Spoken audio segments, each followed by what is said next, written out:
जब तक है ज़मीं, जब रहे बादल।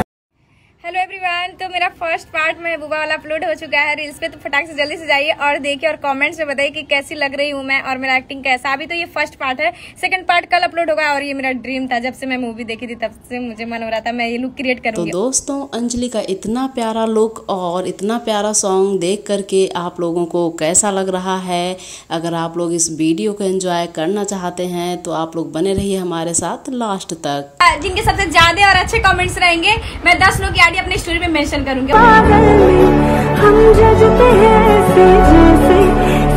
तो दोस्तों, मैं आपको बता दूं कि ये जो सॉन्ग है मैं इसको आपके इस वीडियो के एंड स्क्रीन पर लगा दूंगी, तो जिन लोगों ने ये सॉन्ग नहीं देखा है वो जाकर के फिर से देख सकते हैं।